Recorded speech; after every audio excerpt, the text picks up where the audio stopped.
All right, week 2. Now, last week we introduced this whole series and we talked about our goals. What are the different relationships we're running after? And I began everything with our relationship with God is first and foremost. It's more important than any other relationship. If you get that one wrong, you're gonna struggle through the rest of these. But then we define like what are healthy friendships, what are healthy dating relationships, what's a healthy marriage.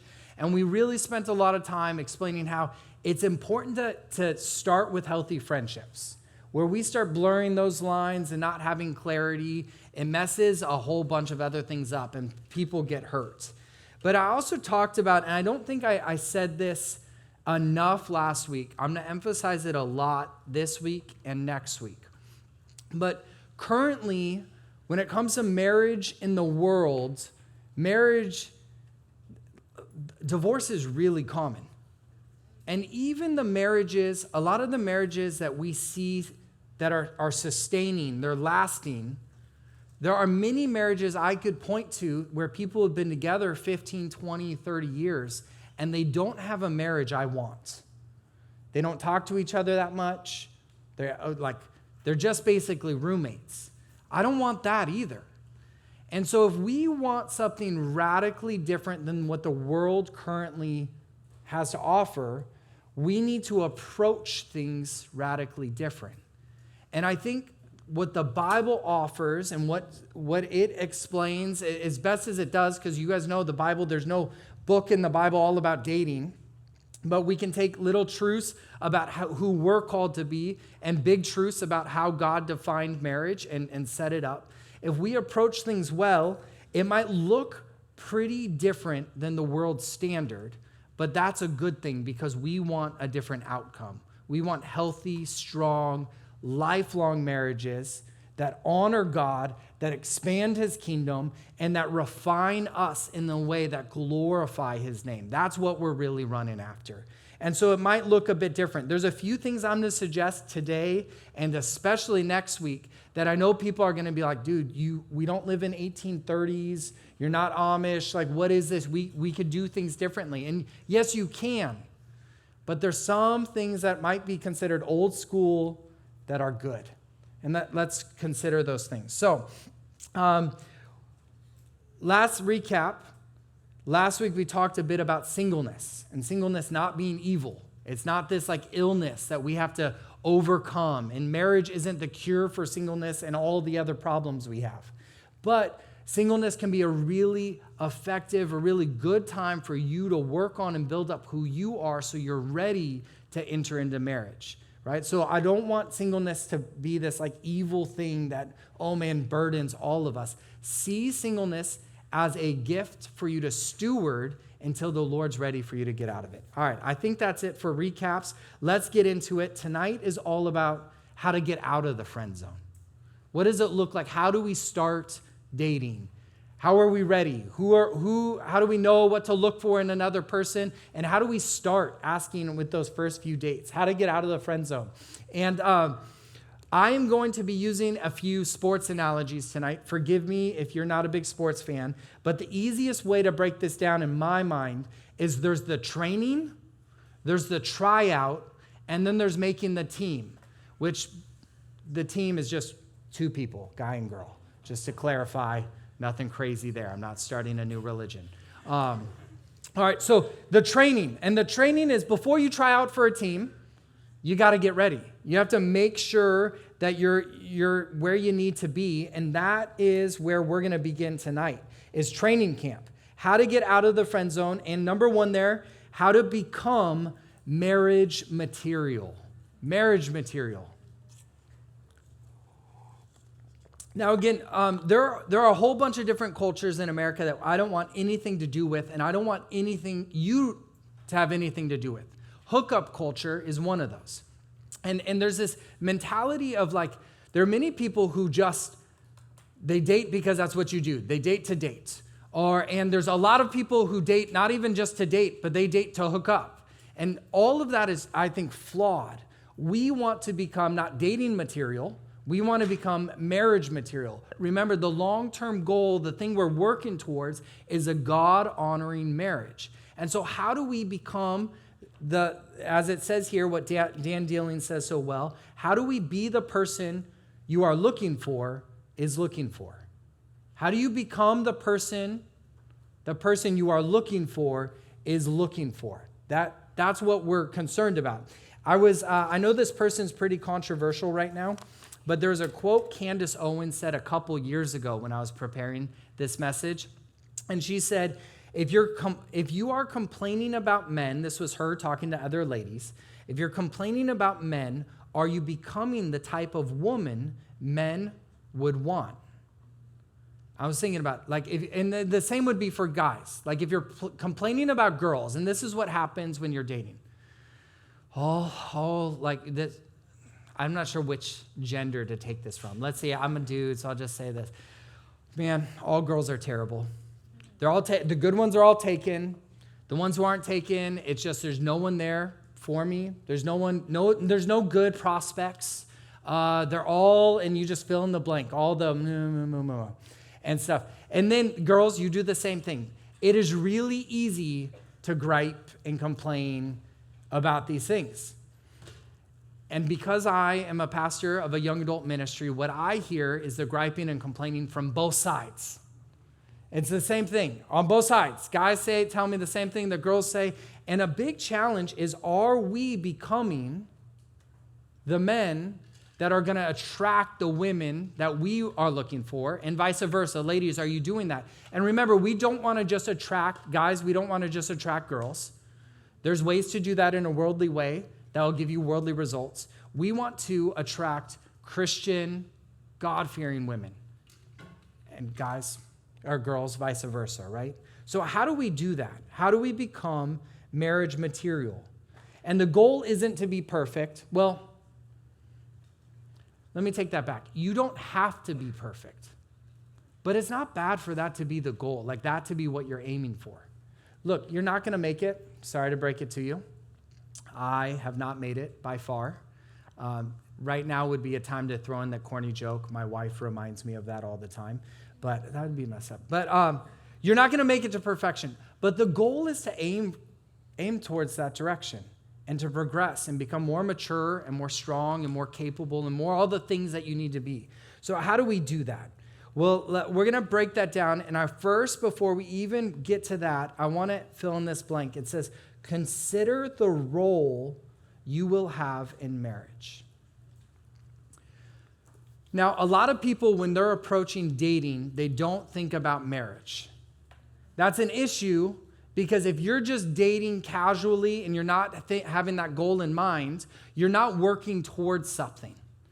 But furthermore, often we don't actually even consider the role that we're going to have in marriage. Now, I believe biblically, men, you were designed to lead, provide, and protect. I think your job within a marriage is to lead, provide, and protect not only your wife, but your future kids. Knowing that in mind, you should be working towards becoming a man that can lead your spouse in a way that honors the Lord and blesses her. You know, it says in Ephesians 5 that we should love our wives like Jesus loved the church. He laid down his life for the church. That's the way we're called to lead and provide and protect. Ladies, I think biblically, God designed women to be more nurturers, right? And so naturally, it's going to be more your role to raise up the family and to nurture and take care. And also, the Bible calls you a helpmate. Like that idea, that should shape a little bit how you begin to approach preparing for marriage and becoming marriage material. Now, I'm not going to go into a ton of detail on those roles. I do want to encourage you, if you're struggling at all with those ideas, I think those roles are beautifully designed by God. And our world and our enemy wants to make us feel like there's something wrong with that. But his design is good and beautiful, and when it's carried out, I believe it creates the strongest marriages. I want to encourage you, there's a book called What's the Difference by John Piper. If you can't tell, it is very thin. It would be a great introduction to these concepts of the different roles within marriage. I really love this book. I'd encourage you to check it out. So, Guys, understanding that your job is to lead, provide, or protect, as you start becoming marriage material, I want to highlight, there's one thing especially that I want you to think about, and that is, what is your mission? There's different ways to phrase this. What is your purpose? What is your call? I like the idea, this guy right here in this book, It's Good to Be a Man. Dudes, I'd encourage you to read this one. He talks about it as a mission. What is your mission? And I think the most ideal setup, now this doesn't always work out, and it's okay if it doesn't, but the most ideal setup is for a man to be on mission. He is to be working in a direction towards the career or calling. Sometimes those things are one and the same. Sometimes they're not at all. But he's working in mission, and that's when a woman comes alongside. They start dating towards marriage, and he can say, hey, I'm on a mission. Will you be my helpmate in this mission? Let me explain that a little bit. When I was dating my wife, Courtney, I told her, hey, I'm going to be a pastor. No surprises. No, I said, this is my goal. This is who I want to become. Do you want to marry me? We had the whole dating thing, but in the process of dating, it was like, hey, do you want to be a pastor's wife? Do you want to come alongside me in this mission? And I want to tell you, she's been an incredible wife. And there's been some things that we've had to work through together and figure out, but it wasn't some surprise.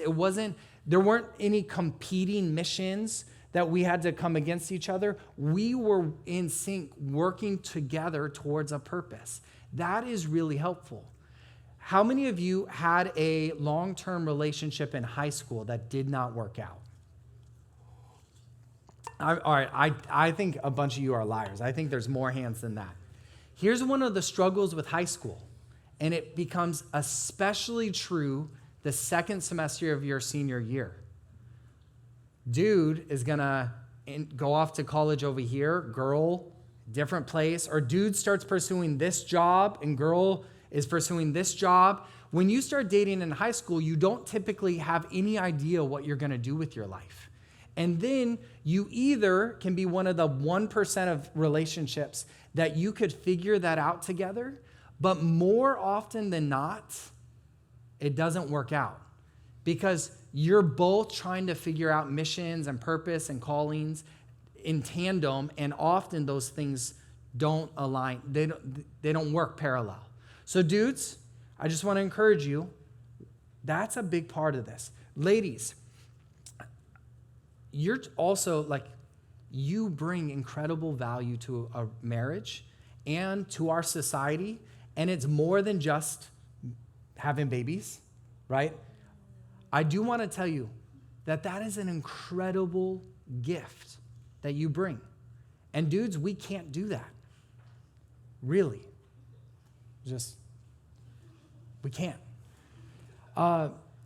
Here's what I want to say. I want you, as you consider the role you're going to have in marriage, as you're pursuing a career, as you're becoming marriage material, those are also questions you can ask. I was working with a couple before they got married. This was 6-7 years ago.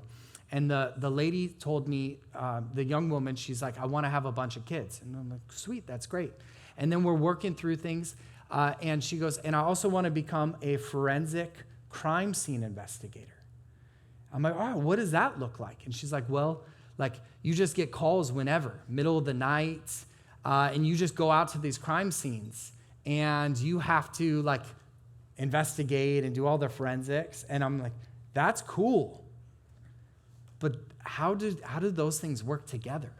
That's going to be hard. So she had to consider those things. And look, I'm not going to tell her she can't do that.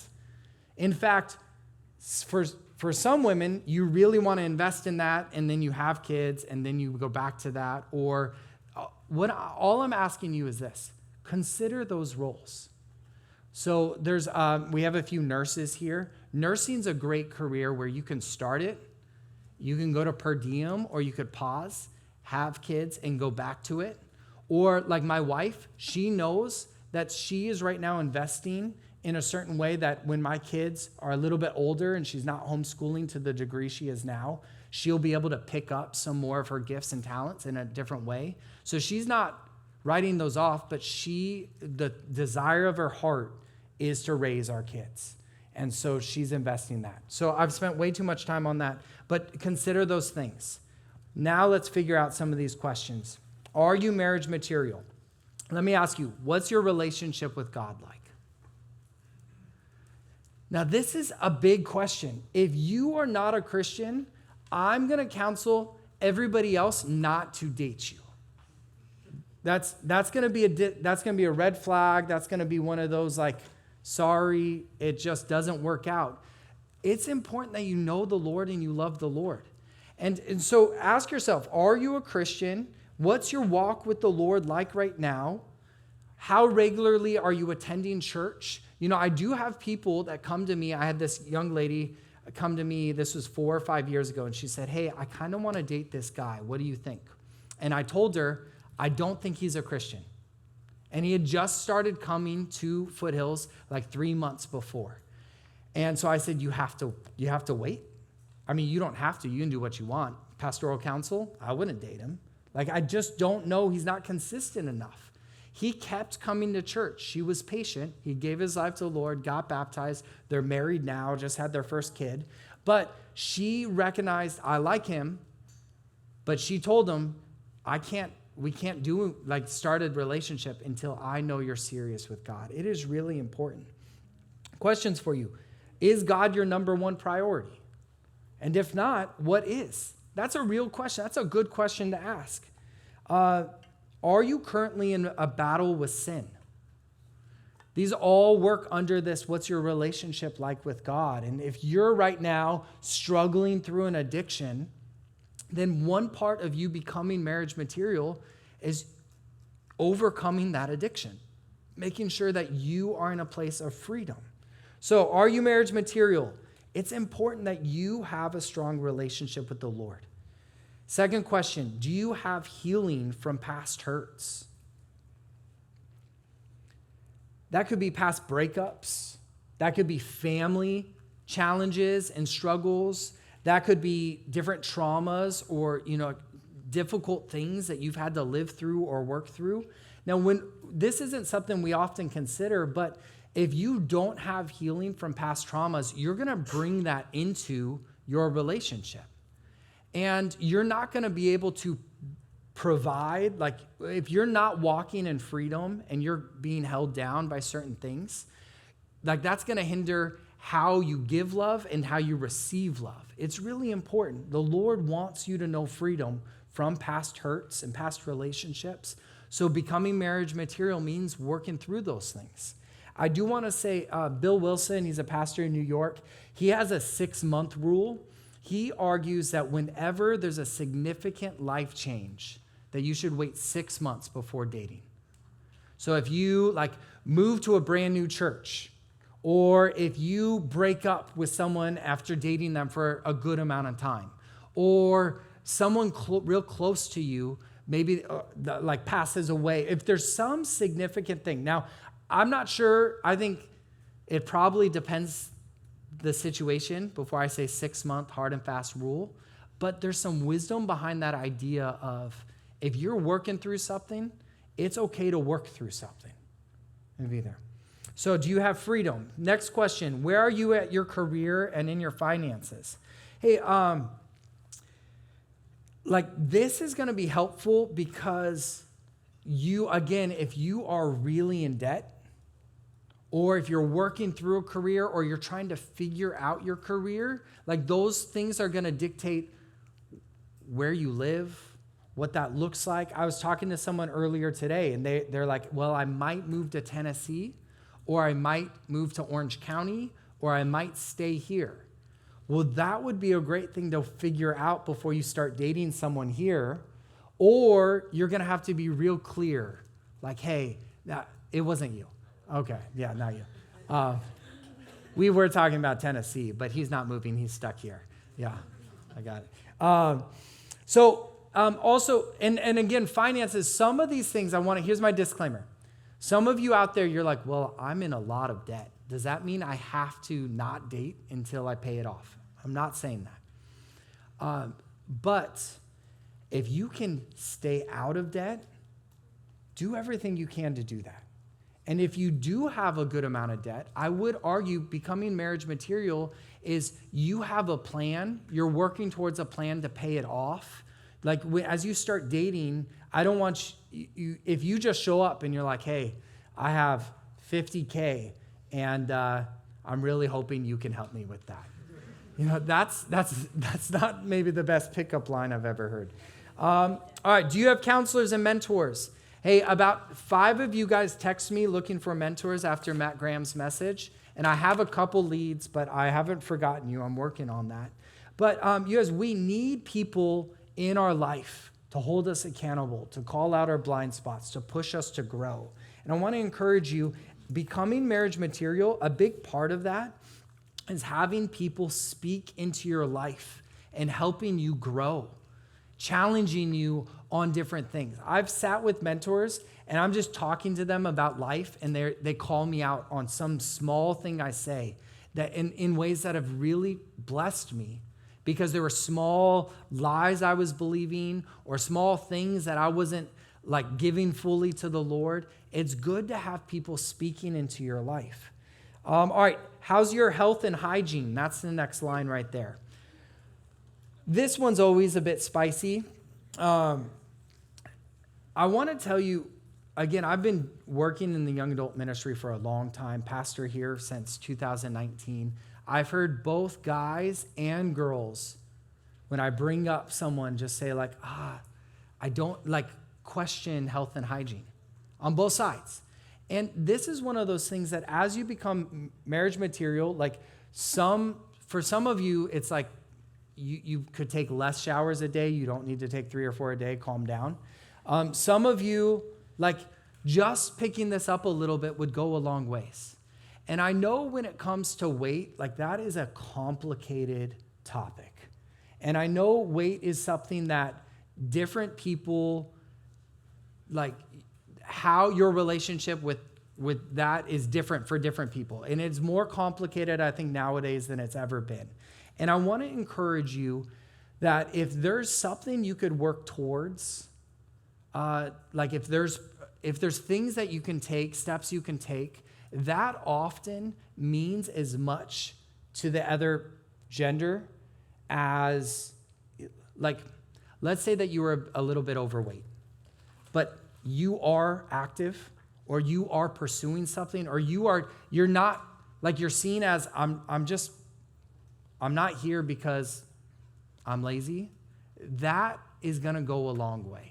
And so, or even, hey, it's a health situation, like that can come up over time and you can work through that. There's health situations. Again, this is really complicated. So I don't think it's as simple as like, hey, just do these things. But this is one that does come up. And if like I don't mention it, I think that I'm doing a disservice when sometimes this is something we can work on. All right, here's another question. Are your friends and hobbies making you a better person? The very first time I ever taught this class, it was 6 years ago, we went through it for the first time. And I just previously, there was this girl that was beautiful, very consistent at young adults, coming all the time in ministry. And there was another dude that just was like, I want to ask her out, but I'm not going to because of her friends. And he just knew they were known for drama and gossip. And it was like, he's like, I'm not dealing with that. And I was grieved. I was bummed about that. And the same thing can happen with hobbies. You know, some hobbies lift you up, but some hobbies are not going to help you become marriage material. And the one that always gets a bad rap is video games, right? That's the one that people are always like, oh, you play video games. Depending on the girl, guys, depending on the girl you're after, that might be helpful. You know, girls, depending on the guy you're after, that might be helpful. There's room for that. I do think that if you're playing 6 hours of video games a day, I'm not sure that there's room for that, you know? But I'm not like anti-video game completely. You just have to figure out like what what's important to you, and know all of those things play a role in who you're attracting and who you're becoming. Last thing there, are you progressing and maturing? We had a speed dating night here at Young Adults probably 4 years ago now. I think it was 4 years ago. And here were the requirements. You had to be 20 to 30. You had to have a driver's license. And you had to be either working full-time, in school full-time, or a combination of both. There were people in their 20s that they didn't fit the requirements. And I want to encourage you, there's always some circumstance. If you have an extenuating circumstance that is keeping you from something, then don't own shame that's not yours to own. But part of my job is also to challenge you. And I want to encourage everyone here to be growing. So when it comes to questions like this, my prayer is that you are trying to become a better, stronger Christian man or woman and progressing in life. So that's the question is, are you maturing? Are you progressing? Are you pursuing growth? Whatever that looks like. That's going to help you become marriage material. Cool? All right. Any questions about those? All right. We're going to keep going. That's half the battle. The next step is finding someone who is marriage material. Finding someone who's marriage material. Now, I want to encourage you to write down a list of what you want in a spouse. So guys, write down, what do you want in a Christian wife? Girls, write down, what do you want in a Christian husband? And then take that to a leader, take that to a mentor, a counselor, and go through that list. Now, I say go through that list because sometimes we could put things on there that are just unrealistic, like this, long list of 123 things, like some things could be cut. Sometimes we don't put things on that list that should be on there. And I would encourage you to put different things, put non-negotiables, put things that are preferences, but it's like, okay, if that's not the case, put deal breakers.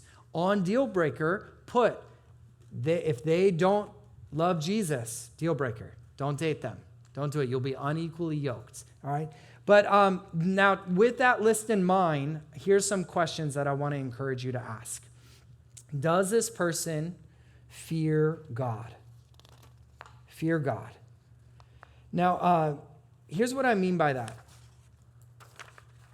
If you're going to date someone, you want someone that doesn't want to do things that God tells them not to do. And look, loving God is something that is easy to say. It's easy to tell people, man, I'm a Christian. But when it comes down to it, you want to find someone that doesn't compromise with sin. And you can figure that out early on in the relationship before things get steamy and you're trying not to break some boundaries, right? You can figure that out about how they live and how they talk and what media they take in. You can figure out those things, but you want to find someone that fears God. Because when things get serious and you really like them, and we're going to go over boundaries next week and how to keep a relationship and a God-honoring relationship.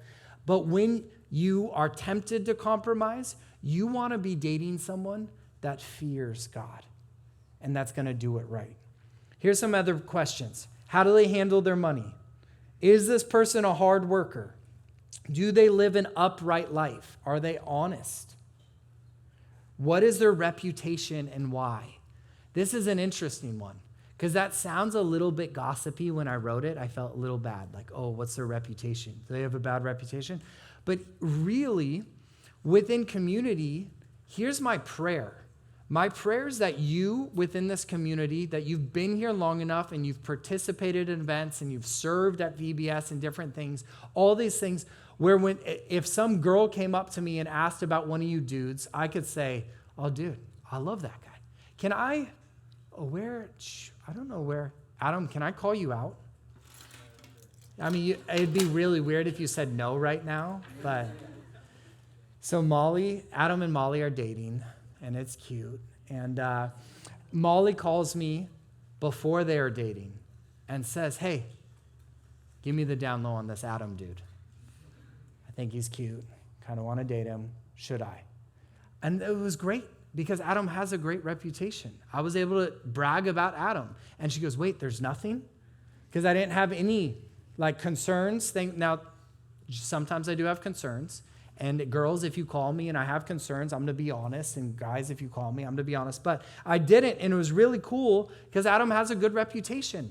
You want to date people that have good reputations. You want to date people that are in community in such a way. Hey, there's Molly. Molly, I was just talking about you. Hi. All good things. You want to date people that have been in a community long enough that they have a good reputation. And this is so helpful. When Courtney and I started dating, it was like people went to bat for me. They found out she was dating me and they're like, oh, Courtney, you gotta, he's a good one. I didn't ask them to do that. That wouldn't have been a bad idea, but I didn't. But it was so cool, and vice versa. People are saying, David, don't mess this up, right? I like that. So you want that. Now, if you've been part of young adults not that long, you don't have a bad reputation, you just don't have a reputation yet, that's one reason why getting plugged into community. That's a big part of this. And if I don't know you at all, I'm not going to tell someone oh man, they're probably a drug addict, don't do it, right? I'm not going to assume the worst, but I'm not going to be able to commend you. And I'm just going to say, hey, let's take some time. Let's be patient. All right. Are they high maintenance or low maintenance? Now that can mean different things for different people, but that's a good question. Who are their friends? Is this person hurtful or encouraging with their words? Are they peaceful or quarrelsome? What do my parents think of this person? Not always a possible question to ask, but when possible, a good one. That's also complicated. I don't know your parents. It's not a bad question, all things considered, in an ideal world. What does my pastor think? I love that question. Have I brought this before the Lord in prayer? But really, girls, guys, you see that other person and they're super handsome or super cute and you're Twitter-pated and you're all smitten and stuff. Don't forget to pray. Bring it before the Lord. Do they fit my style? Now, you guys, there's this book. I talked about it last week. It's called The Sacred Search. If you have not read this and you're in this season of dating, I would encourage you to read this book. You can come up later and take a picture of it. In chapter 9, he talks about style. And that is basically the type of person that they are. I always use this one example. I have a friend, two friends, they're married, they're great people, they love Jesus. When they run a bunch of high-level businesses together, the dude's wife was a former CEO. They travel all the time, and their traveling is a lot of flying and going to crazy places. My wife and I are very different than that. We do low-key entrepreneurial stuff, but we're I've never flown with my wife, and we've been married 15 years. When we travel, it's in our trailer. We don't, it's just, we have a very different style. Both love the Lord, both doing things right, but you want to find someone that fits your style. Going back to video games, if you're hey, I want to do game nights and I want to go to Ren fairs, that's fine. If you're also together, hey, let's join a pickleball club and let's win. And we will destroy the other couples. That's probably two different couples right there. Now, you both can love Jesus, but find someone that fits your style. And then, am I attracted to them? Here's another good question. It's one worth talking about. I want you to be in a relationship with someone you're attracted to. But I also know that there are a whole bunch of things that can attract you to someone beyond the looks. And what I have found is that a lot of people, I've heard people say like, hey, at first look, I wasn't super attracted to my spouse, but I got to know them and I got to know their character, and now I find them incredibly beautiful.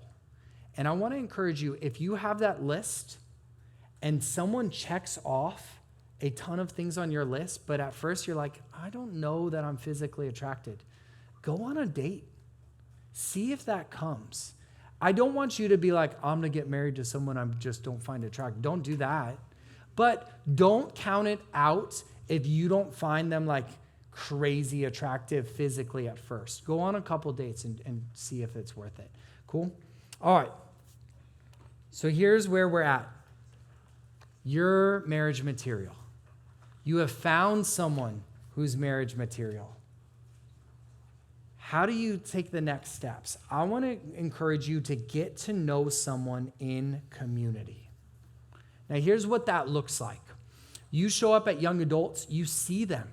You see how they interact with people. You see the different things they do. Maybe you start hanging out with the same friend group. You get to talk to them. And in friend groups, you get to talk to them one-on-one and in that group. You see how they worship. You see, are they serious during the message? Or are they on their phone the whole time? You see, are they plugged into a ministry? Like all these things you get to glean from being in community with someone. Now, some of you are on dating apps, and I want to real quick talk about that. If you're on online dating, I am not anti-online dating, but I want to highly encourage you, don't start with online dating. If you're new to young adults, give young adults 6 months before you go start doing online dating. Get plugged in here. Get to know different people. Don't start that. If you're 18, 19, 20, I would encourage you to stay off online dating. I know it is common for high schoolers to be on it. I know it's common for everyone to jump on it. I want to tell you, I don't think it's the ideal. I don't think it's bad. I know a lot of people who have gotten married through online dating, but I think the first place to start is community. And so if you do online dating, I want to encourage you, don't join out of fear. That's your second line there. Don't join out of fear. If your thought is like, look, if I don't do this, I'm just going to be single forever. If I don't do this and there's any fear, then I would encourage you, stop what you're doing, go to a counselor, pastor, mentor, and bring that up with them. We're Christians. We don't want to operate out of fear. Next thing is, make sure it's not a you thing. Is that kind of messed up? Look, there are people who jump on online dating because, man, there's just no one. My community, there's no one. And there's actually a bunch of people, but they're not interested. And because there's just a few things that you need to work out. And so that's the type of hard conversation that you have a mentor for. So I would encourage you, if you're thinking about going online to online dating, go to your mentor, go to your home group pastor, go to someone and say, hey, before I do this online dating, is there something I can work on or build up that's going to help me find someone within my community? You don't want to jump online right away because and really just not be working on the thing that's holding you back within community. All right. Next line there, approach people online with the same standards. Here's what I don't understand. All right, online dating, you can type in like the things you're looking for, right? And then you pull up this profile and there's a picture and it lists out all the things they want you to know about them. And then people are like, all right, but it's online dating. And I've seen people lower their standards. Within community, they'd be like, I would never date someone who fill in the blank. Then they suddenly go online and there's like, all right, I'll make an exception. But isn't the point of online, there's a much bigger spread of people. If anything, and you don't know them, you want to have a higher standard or the same standard online dating. Don't lower your standards. Online dating, next line, doesn't replace in-person dating, but delays it. Here's what I mean by that. If you've been on online dating for a while, you know it can be exhausting. You have the same conversation with people over and over again, trying to figure out who they are. You invest for 3 weeks, typically, and then you like, all right, this isn't going to work out. But even if it does work out, then you start the in-person dating. So I want to encourage you. Online dating could be a really good option, but it also just is delaying in-person dating. And you can't, it says there, I want to tell you, you can't take anything they say in their profile as fact. Here's the real hard part is they could say Christian, they could put your favorite Bible verse, they could say really into your favorite band, and just, frankly, it could all be a lie. It is easy for them to say Christian. And I know people that have been part of this group that have gone on online dates with Christians, and that dude get really upset because she won't sleep with him that night. You just got to be careful. All right? So that's all I'm saying is like it could be really good, but you want to make sure that you go in with eyes wide open. So you use good apps there. That's another thing. So getting to know someone in community is going to be hard to replace. And if you do find someone online, you're going to have to know one of you is probably going to have to leave your community because you're finding someone online, like they're in a different church, they're at somewhere else. And that's something else you're going to have to be aware of and ready for. Almost done. Couple notes on online long-distance relationships. If you're in a long-distance relationship, and I'm going to be so short on this, but I know people who've dated people online for months and even years and never met them in person. And I know you can do FaceTime nowadays, but and maybe I'm an old curmudgeon, I just don't trust it still. If you find someone online and you're getting serious, like this seems like she's the real deal or he's the real deal, I want to encourage you, don't wait forever to meet them in person, right? If 6 months pass and you're not planning to, be able to like physically see them, ask yourself, why is that? What's going on? And with online and long distance relationship, we're going to talk about this next week in detail.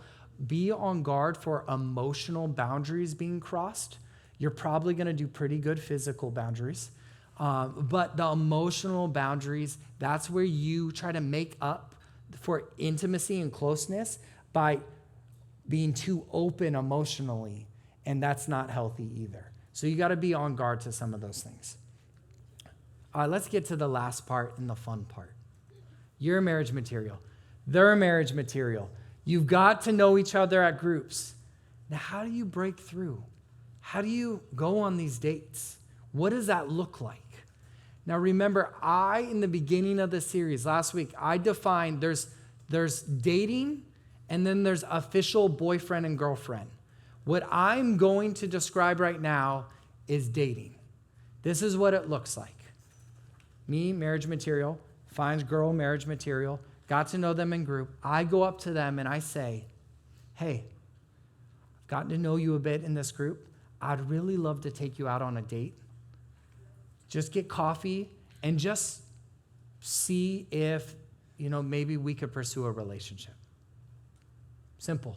Like you're calling it a date. You're not saying, hey, could we maybe hang out sometime? Like, what is that? Is this, and then she leaves and she's like, is this a date? Is it not a date? I don't know, because you didn't know. Just call it what it is. Hey, I'm curious. I just want to find out, like the goal in dating is clarity.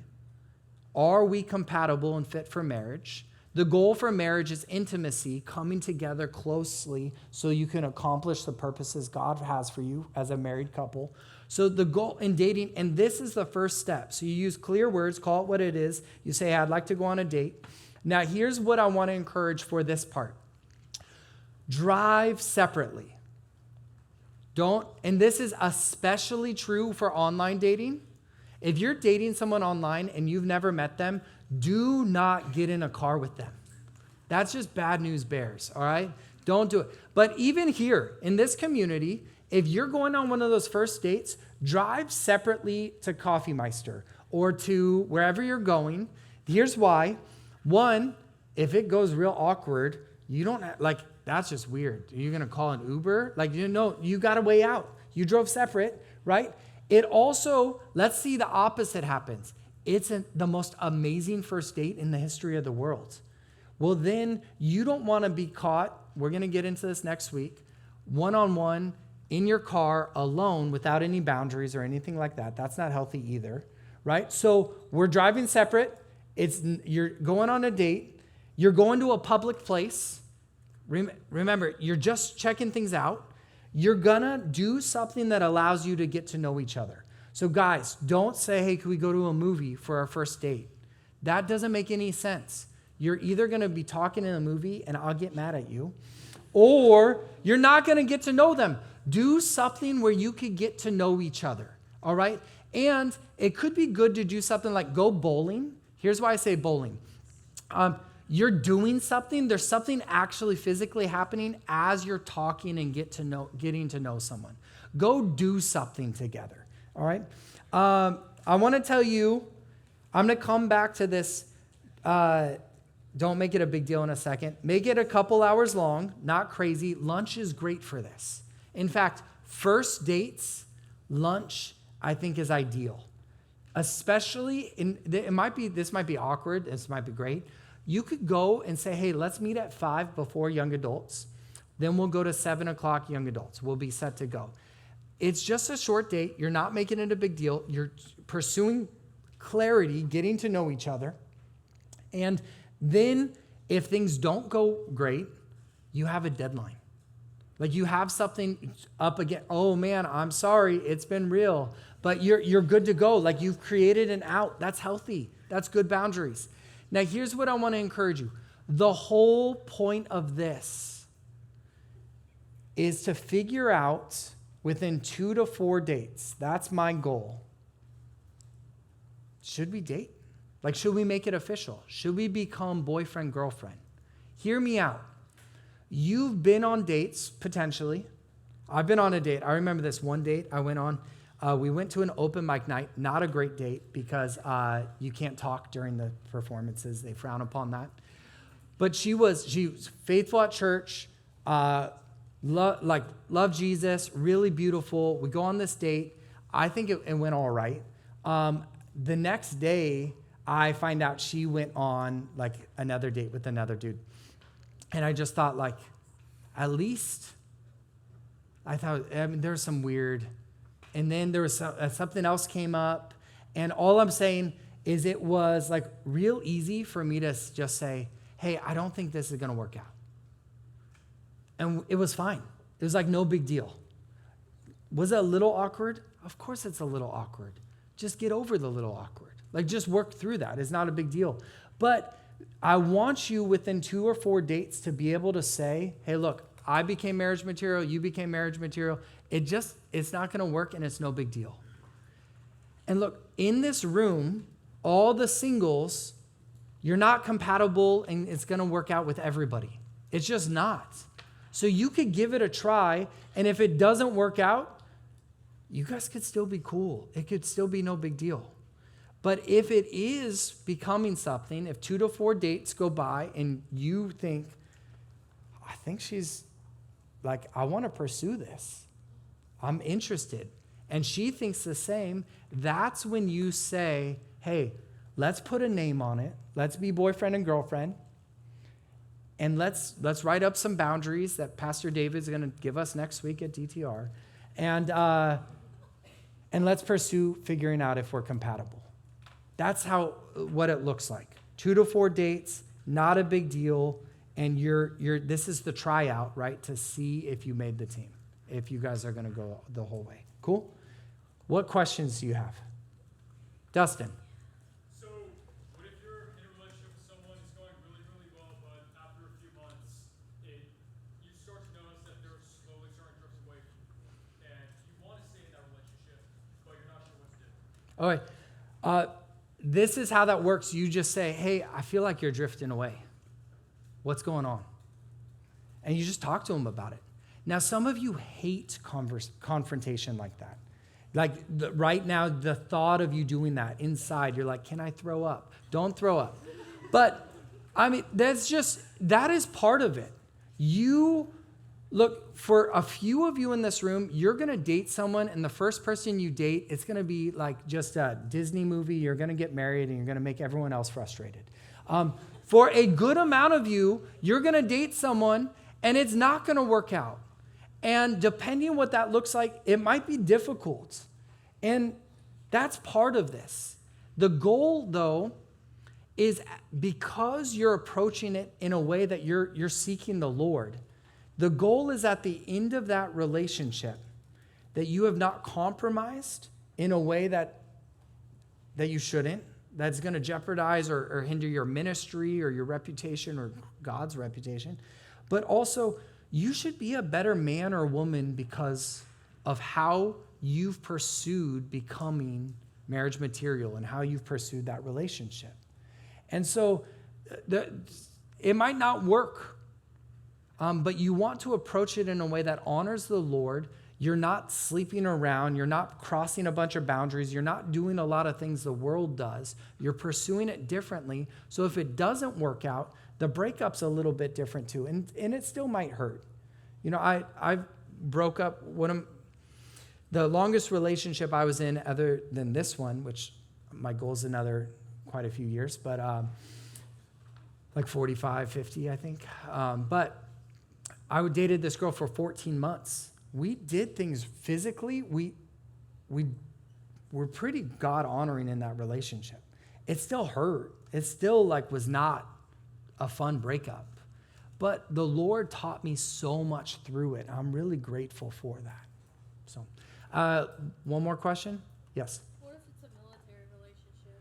Yeah, military relationship, what's interesting about that is that's when the mission is important as well. You got to figure out, hey, this person is currently, the government owns them.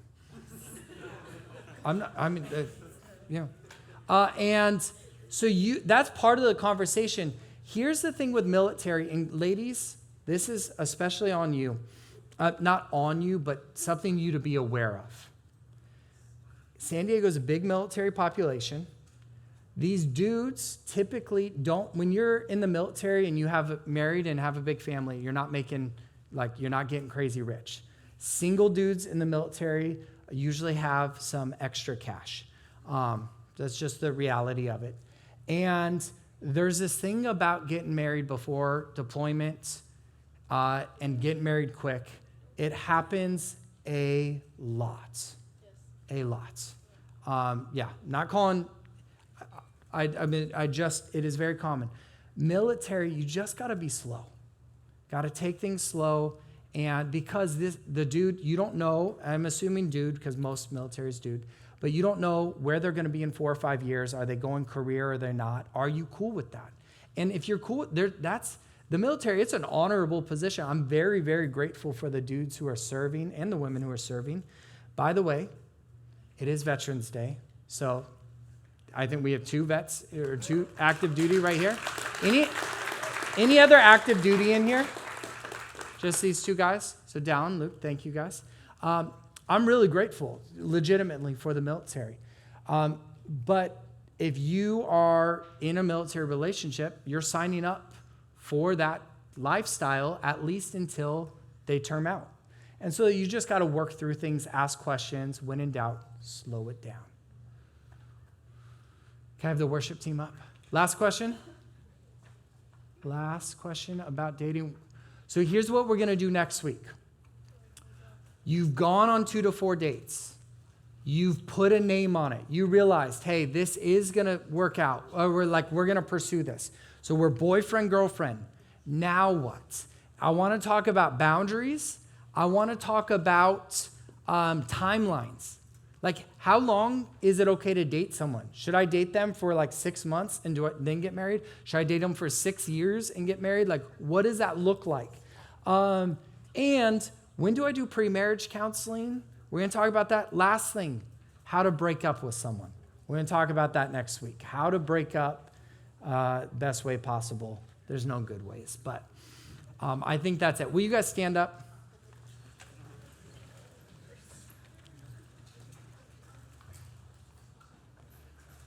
All right. I'm going to pray. I want to ask you guys to just be in a position to really receive from the Lord right now.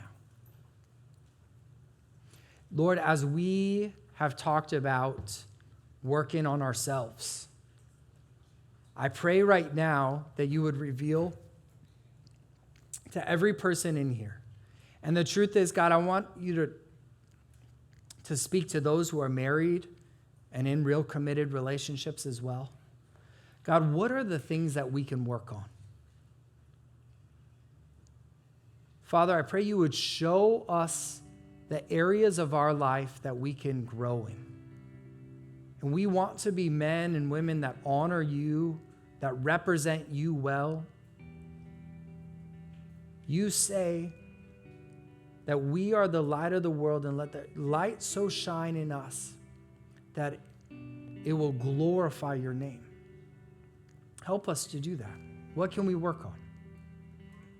God, I also want to pray right now as we talk about these relationships and dating for those who are just struggling. They're struggling because they know they need to work on things and they're struggling with doing that. Or there are areas that they've worked on and they're not finding the results they want. I want to pray for those in this room who are struggling because even the thought of starting to date again opens up wounds about previous relationships. So Lord, may you come and meet with us.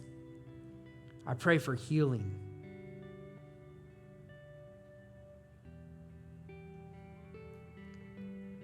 Pray for your presence to come and encourage us where we need to be encouraged. I pray if there's any shame that my brothers and sisters in this room are carrying, Lord, shame, weights that the world's put on them, lies that they've held on to, God, I pray that you would speak truth and you would break that shame.